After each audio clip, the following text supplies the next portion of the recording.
Welcome back, fellow shop rats. Today, here in the shop, I'm actually doing another episode in our shop organization series. I wasn't intending to, but I've run into a little bit of a snafu here that I want to share with you, because if you're following along with the things that I've been discovering and doing and sharing with you, you're probably going to run into this too if you're a Taz like I am. I'm Mike, and you're watching My Car Shop. A couple of episodes ago, we were working on the heater core leak testing that I shared with you for the heat exchanger that goes in the house, because those principles apply to testing radiators and heater cores and all kinds of other stuff. And I took my container here that I normally throw my tools and stuff into and dumped it so that I could use it to put soapy water in to leak test that. If you haven't seen that episode and that interests you, it's 2 episodes back or so. Go check that out. But what I discovered was I hadn't been paying that much attention to the things that had been accumulating in the container. So I started sorting through it before I put the container back. This is not the container. This is all stuff that needs to be put someplace, not in the container. It's not the purpose of it. Now, it's good, it's bad, and it's ugly. So let's talk about that here for just a minute. Every bit of what's here is from projects. That's from my lawn roller. That's an extra circuit breaker from the shop that we're not using. These are from a project on the 47 that I was doing. I used one of those. All kinds of extra bolts. That's from something I was doing a rat-a-tat-tat. Making a seat plate mount for the Stitches Challenger. We were using that. So all this stuff, I know what it's from, right? But the problem is it ended up in the container and has never been dealt with. Let's pull this out of here a second. I'll show you exactly how many tools were in the container besides all this crap. So here's the number of tools that were actually there. An air ratchet. I consider those paintbrushes and toothbrushes tools. That's not technically a tool. A couple of battery post cleaners, a ratchet, a few screwdrivers, a Cleco tool, torch. That's more shop supplies. A couple of screwdrivers. That's all. Some sockets. That's all that was in there. The rest of it is just crap from other projects, and I recognize what that stuff is and what projects they're from. It's just it accumulated and never was dealt with. So I'm going to take a second and deal with the rest of the crap that's not tools and throw it in that container, and then we're going to talk more about this conundrum, if you will. So now that I got all the stuff that wasn't tools out of the container, there's almost nothing in there, and that'll take just a few minutes to put away. Here's what I've discovered. The same thing has happened on the one on the toolbox, and we have several of these in the house, and I find the same thing happens. They become a catch-all for everything you don't know what to do with. Is that bad? Not necessarily, but now I have another container that's a catch-all with all the stuff I don't know what to do with. I don't have the answer for that one yet. I'm working on it. I do like the fact that it wasn't just stuff scattered all over the top of this bench. It was in the container. I do like the fact that I recognized it and separated it into its own container.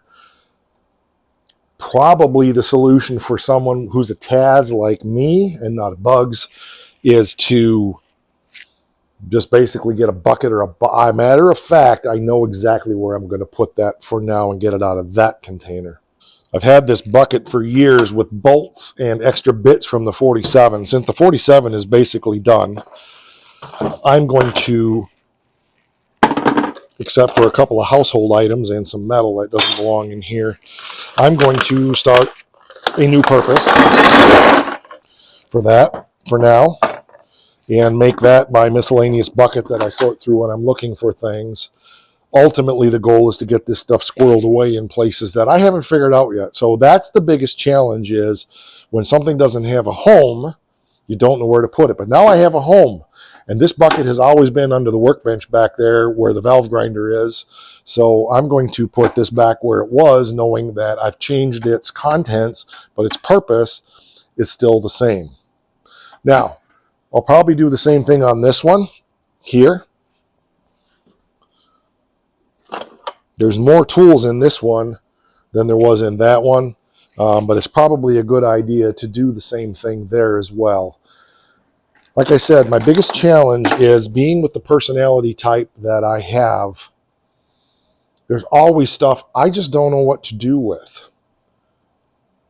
I have around here I have boxes of stuff like this, and more boxes of stuff like this, and more boxes of stuff like this. It's, you know, you could throw it all out. The problem with that is doing the kind of stuff that we do here.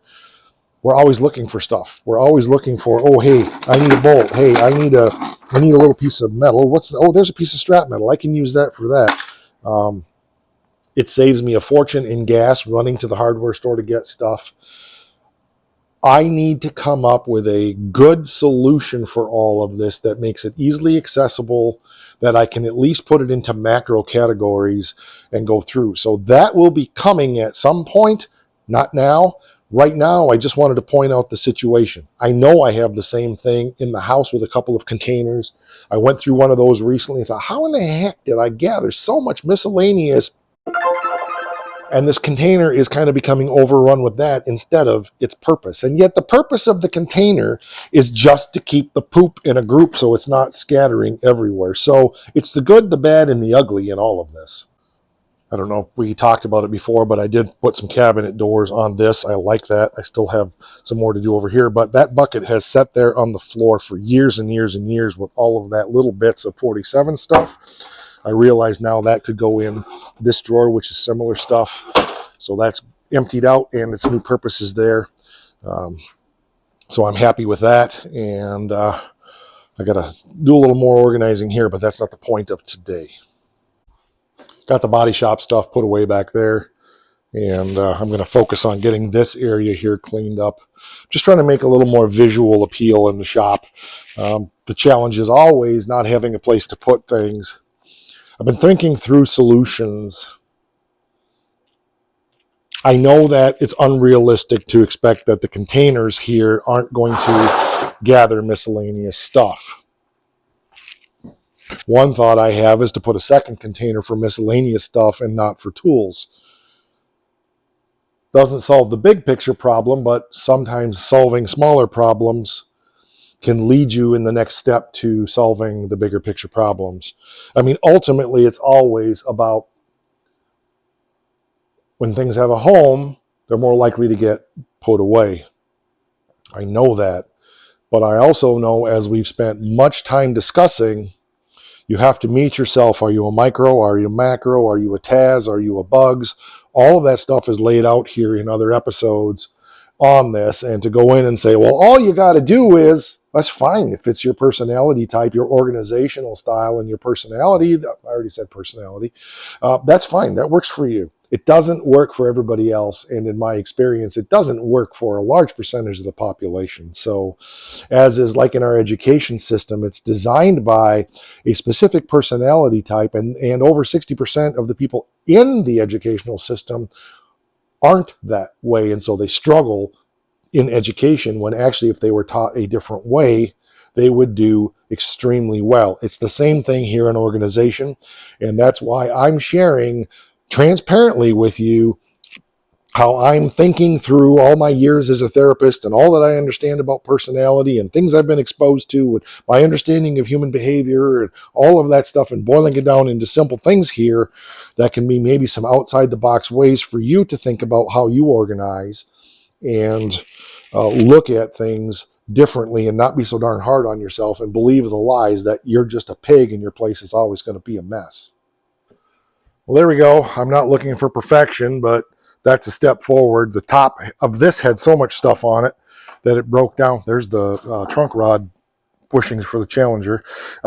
So I need to fix that. Yeah, I just got too much crap on top of there. But digging around, of course, I discovered that the posi for the Chally is right there, as well as the steering box for the Chally. So I hope that makes people's heads explode, because I say it on purpose just to get under people's skin who are purists and hate those terms. Oh, these are the heads for the 340 out of the Forsyth. So yeah, I need to get those heads done at some point, but we're not quite ready to work on the motor on that car yet. So we will be, though. Yeah, I feel pretty good about that. I think that's a vast improvement over where we were at. But yeah, I need to ponder this container idea more. I think a small container for miscellaneous garbage probably makes sense. Matter of fact, I see one up there, but it's broke. Maybe we'll just use a small cardboard box. But that's the direction I think, is we'll put a small container here for non-tools, and then we can chuck those in there and then put them into something bigger. But I need to come up with a bigger solution for that. So I'm going to ponder that for a while, and we'll probably come back on that one at another time. You know, I do have that big lid back there. Maybe we'll use that temporarily. I'm going to go with that for now. So tools here, miscellaneous garbage there. Not garbage. Dodge Challenger battery tray that I found after I made one.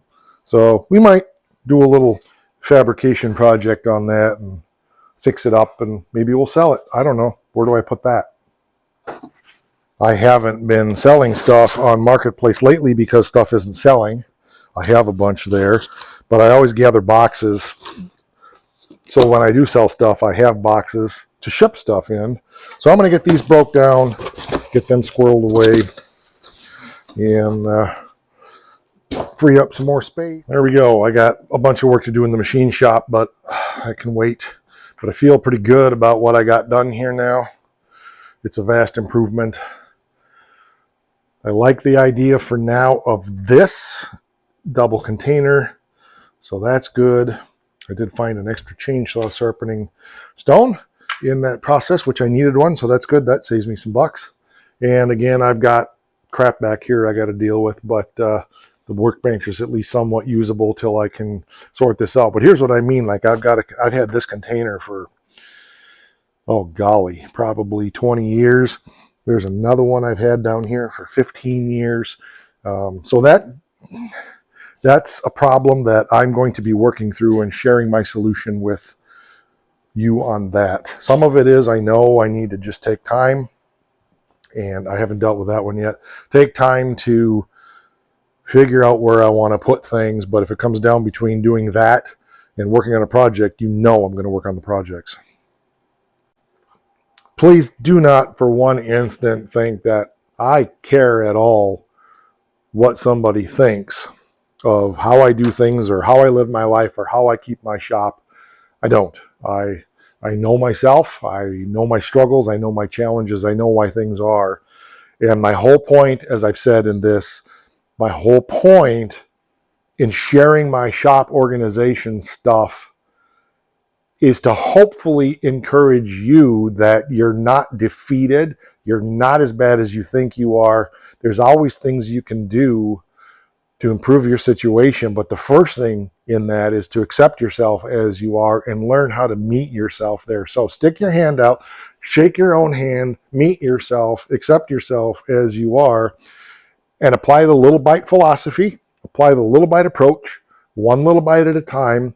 If you've watched this channel over the last 5 years that I've been here, by the way, we just published our 800th episode, which was the episode previous to this one, the one where I'm unboxing the project or the products from Bad Tree Productions. If you have been around here at all, I know you have seen a massive shift in this shop. We have more projects in here now than we've ever had before, and the shop is actually in better shape than it's ever been, and it's because we just keep taking little bites and little bites and little bites and trying new things and trying different things and trying a different approach. And just let's recap the steps. If you're starting out, first of all, there's a whole playlist on this. Deal with the trash. Go around, just throw out the trash. That alone can make a huge difference. If the trash isn't kicking around, that itself is going to give you a little bit of a lift. The second thing then is just put away the simple stuff, which means put things away that you know where they go and you just haven't done it. So if you have containers like I do, putting those things back where they belong. I've got some things on the bench back there I could do that with. And then after that, you start dealing with more complex things. But if you just do those first two things, use a container if you're a TAS macro, a clear container if you're a macro, closed container if you're a micro. If you're a bugs, a lot of what we deal with here is probably not going to be an issue because you're going to spend more time organizing and cleaning than you may working, and that's fine. That's not a judgment. That's where you find your enjoyment. Everything has to be just so. Not me, not a Taz, not a macro. That's more of a Bugs micro. Um, anyway, meet yourself where you're at. Continue to find ways that you're dealing with things as they come naturally to you. So if you have a tendency to throw things on the workbench and walk away, put a container there to throw things in. But I discovered a hole in that because I was ending up with a lot of crap in there that wasn't tools. So now I've got two containers, one for tools only and one for the other crap that would normally go in here. That makes it easier to deal with the tools. There's a whole lot less in here than I thought. So again, that's a little bit of a lift. It's like, oh, I could deal with that in 3 minutes. Will I today? No, I've got to get in the house and do other things today yet. So anyway, all of that to say, find the ways that work for you. Take the principles, take the ideas, throw them all away and say, he's an idiot. None of that works for me. That's fine. Tell me what does work for you. But don't judge others because they're functioning different than the way that you do. All right, I'm going to shut up. I've got to get in the house and get a bunch of other stuff done. Beck's on her way home from work now, and there's just stuff that's got to be done. So it's a busy weekend, and we will be back. I promise we'll be back real soon. We'll be working on stitches, and we're going to be on that Cincinnati lathe. Those are the next two things up. We really are going to be working on getting that trunk floor installed in stitches anytime now. All right, catch you on the next one. Rock!